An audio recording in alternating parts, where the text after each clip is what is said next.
On this episode, we sit down with Jet Kaiser, DP for Appian Media, and talk about the power of good storytelling and how marrying that with stunning visuals can create an addictive piece of content.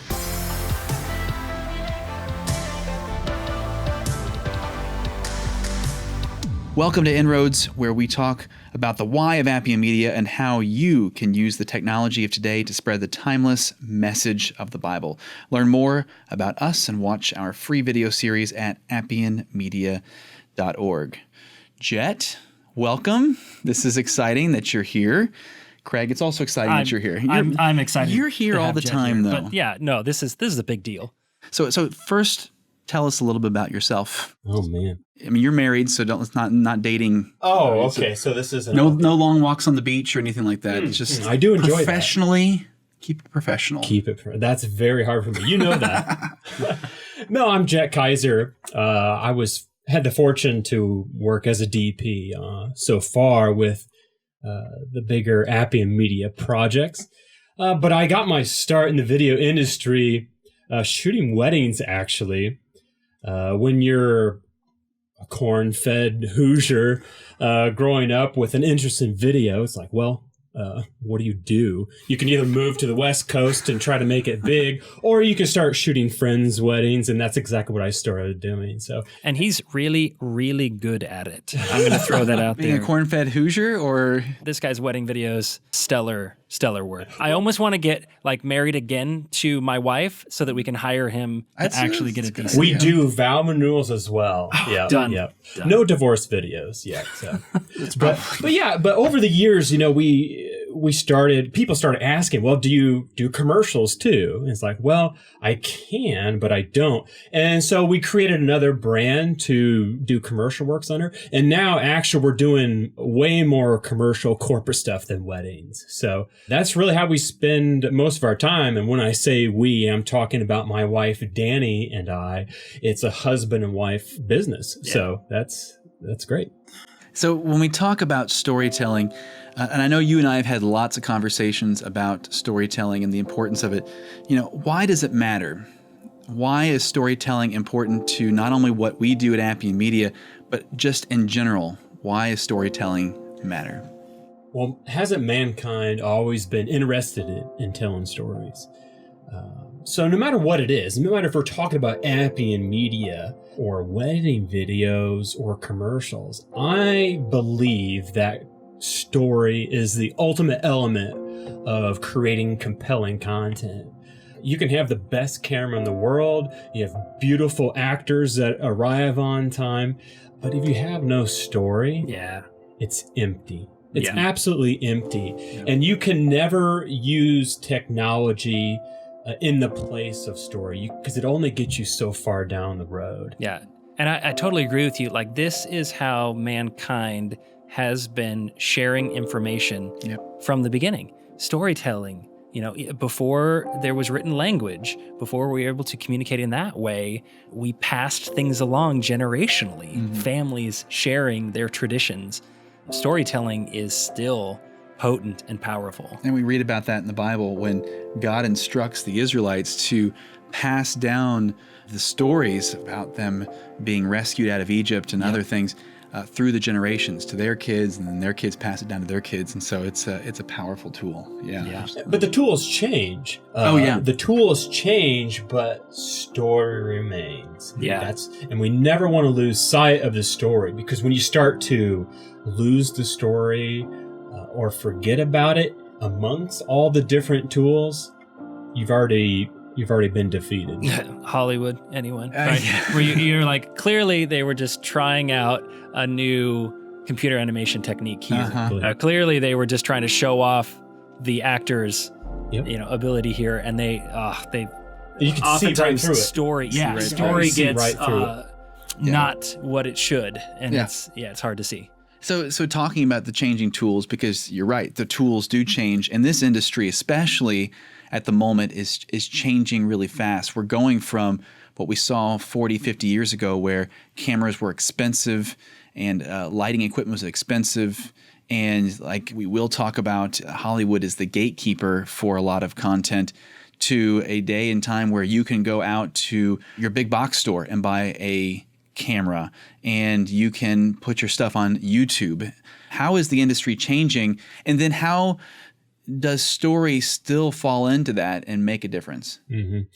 It's funny because when I got in the video industry like 15 years ago, I used the word or term Hollywood as like a far off, distant thing that we could never grab. Mm-hmm. But what has changed over the course of the last 15 years is the technology has been enhanced so much that now us little guys in Indiana, could do the same thing that Hollywood can do. Hollywood's come to us, right? Yeah, that's right. We have the power of Hollywood now. So that enables us to not just allow Hollywood to set the pace, but we have the power now to choose what Hollywood is. And I think the more we go forward, the more that's going to happen. The power comes back to the real people rather than the corporate world. I'm so excited to be part of that movement. Story is so important. One of my bigger commercial clients, we shot his wedding back in 2011. And, he watched this video. He's like, oh, yeah, wedding videographer, whatever. He watched this video and he was amazed with how that video or that story was created, really right under his nose. This is his wedding you're talking about. This is a wedding. Yeah. So after he got his wedding video, he said, hey, I have a couple businesses. Can you make some commercials for me? Because he saw something special that he wasn't getting from Hollywood, because it was all the smoke and mirrors. And what we gave him was something real. He wanted to have the realness that he wasn't getting from Hollywood. Right. He was wanting somebody, if I'm understanding you correctly, he was wanting someone who could do more than just set the gear up and hit the record button, but he was looking for a storyteller, right? He was looking for someone who not only knew how to use the tools, but knew how to tell a compelling story. And because story has depth to it, it should have depth to it. When all your bells and whistles of technology, it enables the story to be created and preserved, but story can be as deep as you want it to be. And really, the deeper it is, the more compelling the content is. So yeah. The content has to be compelling. And we're seeing a lot on YouTube of people who have great equipment. And honestly, they have a talent for using that equipment, cameras, drones, lighting, all that stuff. But yet the story is still lacking. And you can kind of, when you look at a video on YouTube or on wherever, you name it, you can kind of tell if it's going to be engaging and a good story, and then you can kind of tell if it's not going to be pretty quickly. And, I think of specifically it's really flashy and fast edits, and the music maybe is really, really fast paced, and they've got beautiful shots, but there isn't much substance below the surface. And, I think that, you guys correct me if I'm wrong, that there's a lot of that out there, and that's creating a lot of noise for the industry. It is noise. It's visual pollution is what it is. Yeah. And I get it. Sometimes you only have a few seconds to sell a product or whatever. So smoke and mirrors and bells and whistles will get you there. But if you have a platform where you have the element of time and someone is willing to give you some of their time to sit down and say, entertain me or tell me a story or change my mind, that's really where we shine. Is if you're willing to listen to story, we'll deliver it. And that's often the biggest issue. Isn't necessarily that the story's not being told. It's that people nowadays aren't often even willing to sit and listen to a story, which is why people aren't even opening their Bibles nowadays. Yeah. It's a story book, but people don't read their Bibles as much as they could or should. It takes time, and it takes you making the effort and dedicating the time to do that stuff. And call it Hollywood or whatever, but there is a lot of noise. Yeah. And the problem is, it's like junk food. It's, we love to have a Snickers bar or whatever, or an ice cream cone. But if you eat ice cream for every meal, your body's going to start to, rebel. Yeah. It's the same way with junk food, TV and movies and music. You don't want a plate full of that. You think you're getting full. Right. You have the sensation of full, but you're getting fat and your teeth are rotting out. Yeah. It does the same thing with your brain with bad content. Right. And you think about what people have done even with the Bible story, which is rich and compelling, is they think if we just strip all that out and I mean, you look at specifically what Hollywood has done to biblical stories, right? Christian Bale with the Exodus movie, right? They stripped out the heart of it, thinking that moviegoers are only really interested in the bells and whistles, with the action sequences and the special effects. No, the Bible has the most compelling stories to tell. Don't let the tools and the special effects distract from it. And I think as we've created these two series, Following the Messiah and Searching for a King, we've realized that even more than maybe we realized before, that, man, you read the story of David and Goliath in its entirety, that is as much an action story as anything you're going to find. And I mean, those stories are throughout the Bible. And if people really stopped and chewed on those stories, they would be like, wow, this is way better than anything Hollywood can put out there. The political intrigue, right? It's not just like David transitioning into Solomon. There's people trying to usurp the throne, and there's betrayals going on. Yeah. And if people would just take the time to invest in that, and what we're trying to do with Appian Media is, yes, we're trying to attract them or get their attention with quality crafted video, but we're trying to get them reinvested in these compelling stories. Yep, absolutely. And I proclaim too, because we worked on some projects together, and David and Goliath was one of the stories that we tried to bring to life. Yeah. But I still, when I open up my paper-bound Bible and I read the full story, I'm more compelled than anything I've ever seen on screen that relates to that story. There's something about just how it's written and preserved for us. Yeah.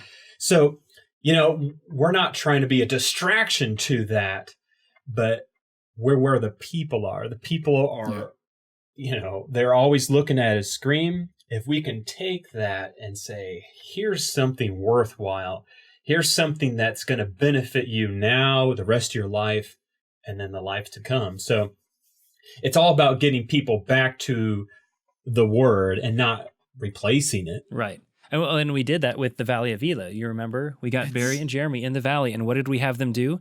We had them open the word and read it. Right. And it was emotional. Yes. Yep. And I think we all can sit here and say that we look at the Bible in a new light after seeing some of these places. And it's powerful and it's emotional. And I know that there are passages that I read in the Bible that I'm like, I don't have the same feelings as I used to have. And I think that's kind of in a little way what we're trying to do with everybody that watches Appian Media's content is change the way they view some of these places. So I want to talk a little bit about social media, because that has a huge impact on storytelling and honestly just the industry as a whole. How has social media changed your business? And how do you think social media has impacted what Appian Media is doing? Actually, I just got back. Danny and I we shot a wedding on Cape Cod. And I don't know how many times during that trip you hear somebody says, where are you guys from? You don't sound like us with the Boston accents or whatever. It's like, well, from Indiana. They flew us in. We're going back tomorrow.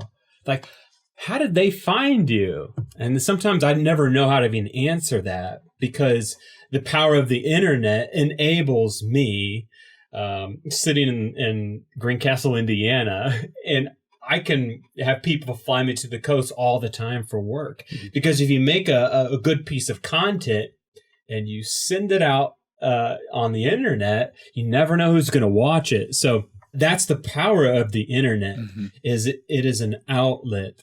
It enables us to send our projects out. When I first got in the wedding video industry, I had a stack of DVDs at my desk, someone through the website, they couldn't watch our work on the website because this was pre-YouTube.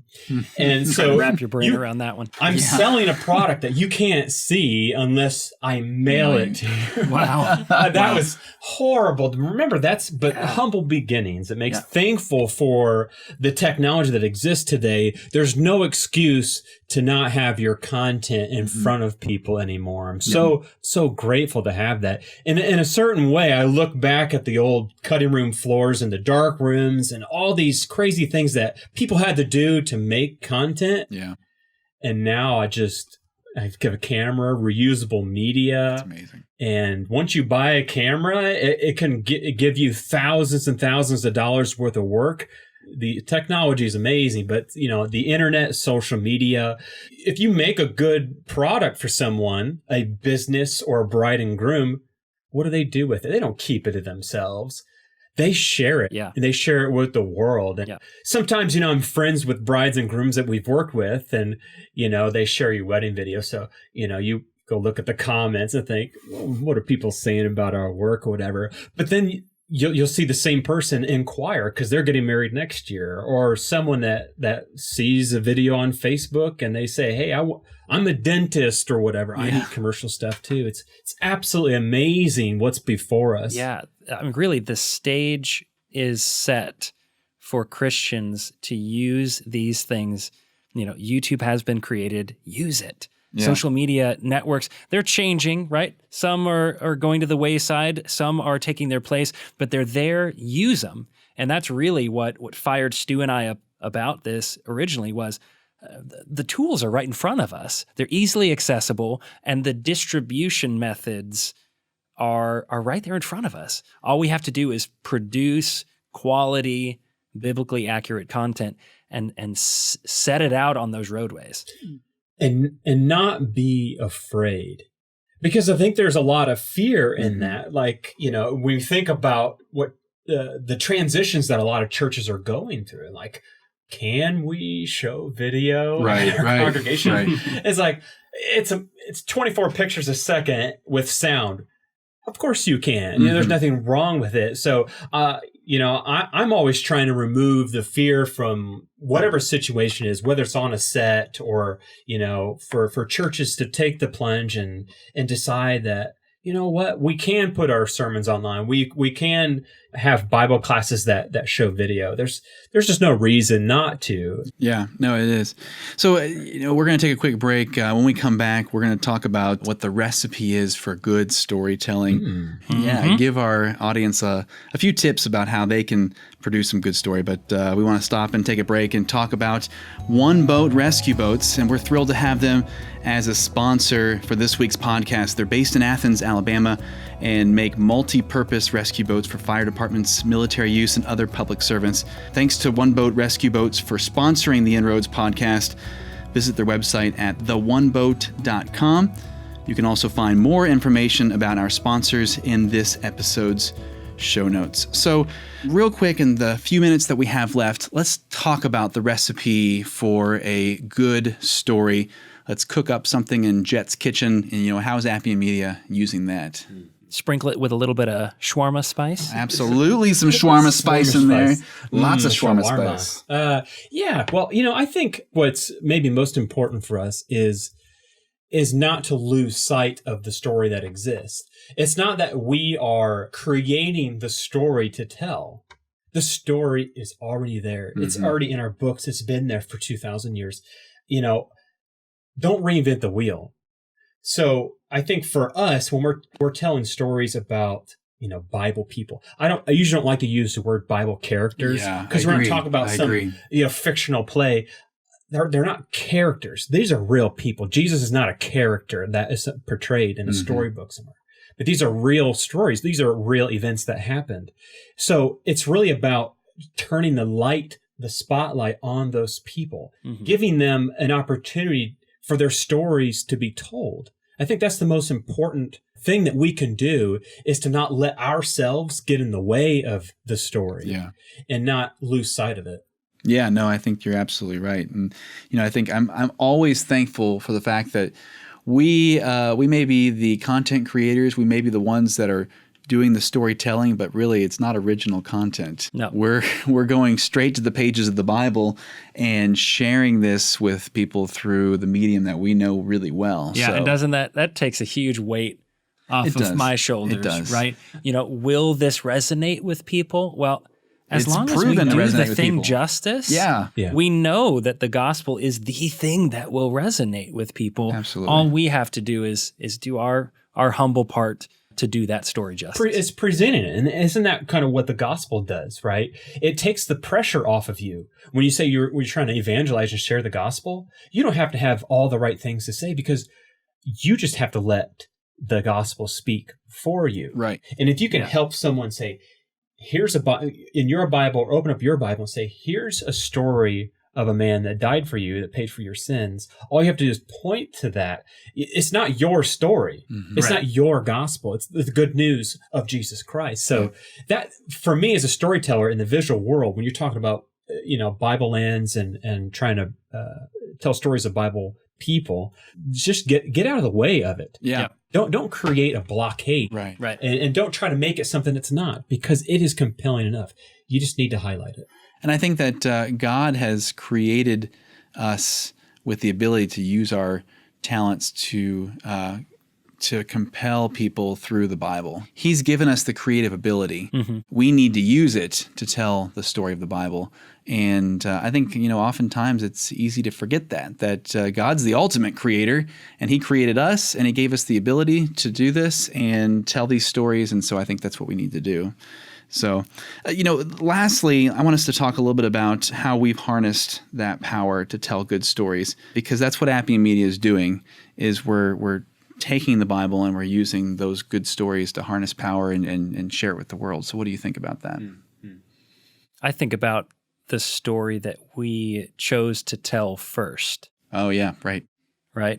Maybe that's a good way to start the discussion, is we started with Jesus. Mm-hmm. And part of that, I'll just speak frankly, part of that was we didn't know at the beginning if this was the only thing we were going to get to do. That's true. Right? Right. We didn't know if the next year they would be funding for it. We didn't know what was. If we got one shot at this, we want people to know Jesus. Yeah, absolutely. And it's cliche, but there's no better way to say it. It is the greatest story ever told. Yeah. Because it's the thing that everyone needs to hear. Yeah, no, I think you're absolutely right. So, and I think that was a good place to start. And that's man, the power of the story of Jesus, it doesn't get bigger than that. The love that he had for us. And it's amazing. So we're kind of wrapping up. Anything else that you can think of in regards to storytelling? This is going to be big. I'm going to put this on you. Leave our audience with something that they can take away with storytelling. Oh, man. I guess I just go back to what we were talking about, is allow the Bible to speak for you. I was just say the Bible doesn't need you, but it does need you to get it in front of people. So whatever avenue you have, whatever you're good at, here we're doing a podcast, we're trying to get some messages out today. Whatever you are good at, do it with all your might, but allow the Bible to speak. Allow the Bible to flow through you. I think it's very important. Don't be afraid. Do not fear. That was the most common command that Jesus offered when he was on earth, is do not fear. Do not be anxious. But yet we're so fear-ridden. We're fear-ridden people, right? And so don't be afraid. Get out there. Go and do. Go and do. Yep. And allow the Bible to speak for itself. Yeah, absolutely. Couldn't agree more. So we're going to wrap this one up. And inRoads is a production of Appian Media. We're a nonprofit video production company that is 100% crowdfunded. So if you're interested in learning more about how you can support Appian Media and watch our great free content, please visit our website. You can find us at appianmedia.org/inroads. Jet, it's been good having you here. I think we're going to have you back for a few more. Let's do this again. Oh, yeah? Let's do this again. Wow, I didn't mess it up. So coming up next in our podcast, we're going to take a deep dive into the creative process for following the Messiah specifically, and kind of pull back the curtain a little bit and give people a view of what it took to make following the Messiah, because it's a pretty interesting story. So that's coming up on the next podcast for inRoads.